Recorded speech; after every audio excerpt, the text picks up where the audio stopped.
3, 2, 1.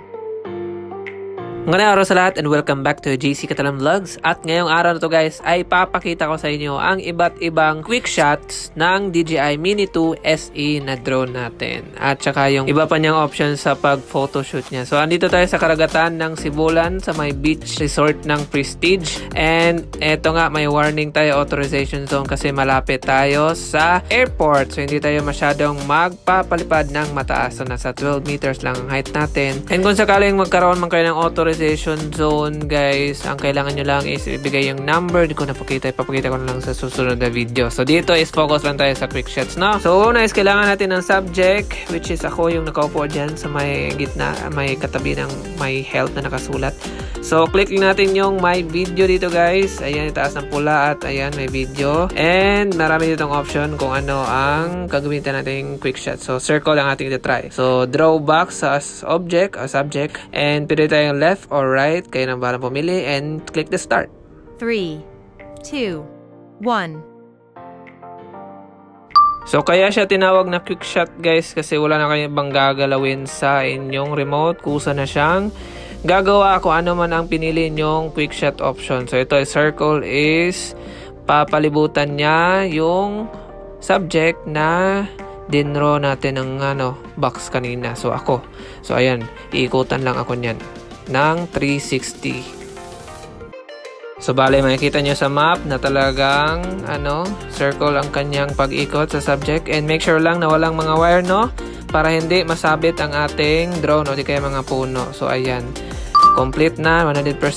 And ayun, nasave na yun. So sa susunod na quick shot natin ay ang helix. Kailangan natin na malapit muna tayo sa subject kasi papalayo siya. Ayan, papaikot, tas papalayo pa itaas. So ipapakita ko sa inyo.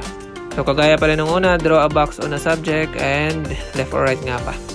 3, 2, 1.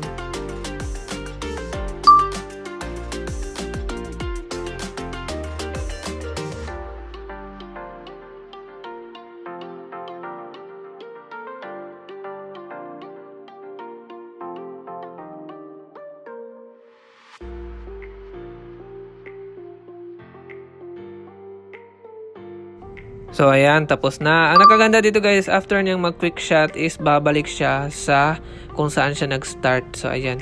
So alis muna ako guys kasi maraming tao na. So eto, nakahanap na tayo ng bagong pwesto. Susunod is rocket naman guys. So ano pa rin, draw a box on a subject and mas maganda, mas malapit kasi papalayo to, parang rocket. So sa rocket na quick shot guys is makapili tayo kung anong altitude. Ayan, nakaset is altitude 30 meters lang. 3, 2, 1. So 30 meters lang ang iaakyat niya pataas sa iyo. So pwede niyo i-change. Kaya na bahala kung anong gusto niyong taas.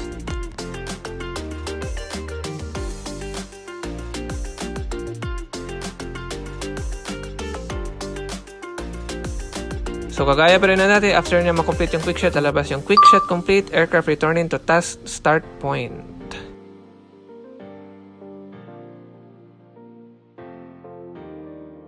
Bale, kung napapansin nyo, hindi na napagitna yung ating subject kasi hindi naman talaga ganun ka-accurate ang ating Mini 2 SE na drone.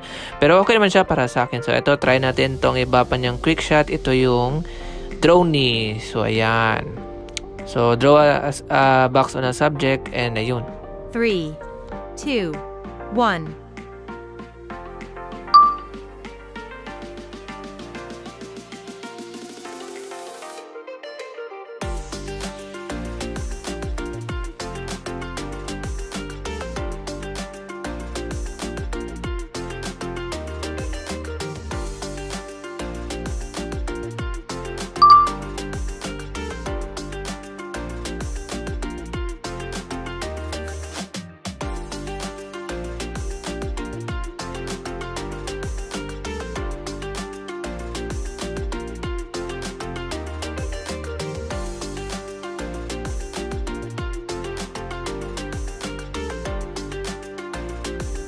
So ayun, try naman natin tong panglima niya na quick shot.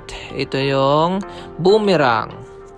So bali gagalaw siya na parang boomerang, yan katulad niyan, galing sa malapit, tas lalayo, tas lalapit ulit. Pero in a circular way. So draw a box on a subject pa rin tayo, and we're gonna 3, 2, 1.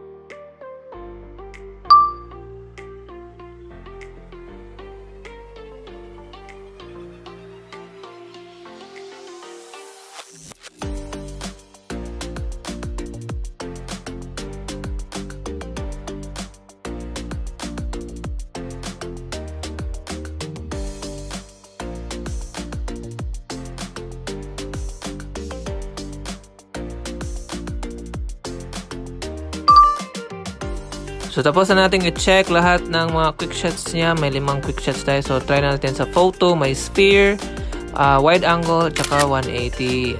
So try natin tong wide angle niya. So wala. Ang drone na mismo ang kukuha niyan, guys. So ayun, i-compile niya lang lahat ng nakuha niyang litrato para maging isa. So ayan, papakita ko sa inyo mamaya ang kanyang finished product. So try din natin tong 180.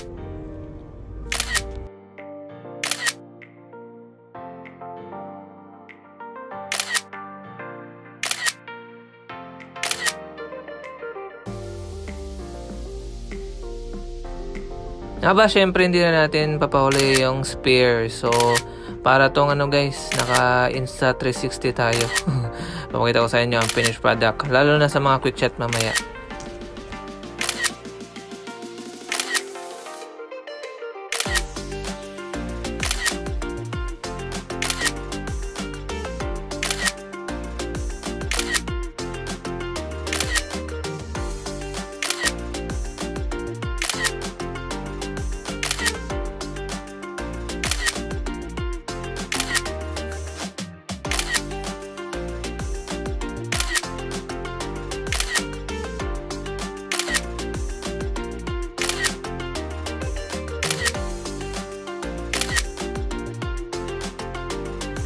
At yun na mga quick shots sa photo at saka video sa ating DJI Mini 2 SE. So papakita ko sa inyo ang mga finished product, mga kuha natin galing sa mga quick shots na iyon. So maraming salamat sa panonood, and abang-abangan ang next tutorial sa ating next video. So see you guys next vlog.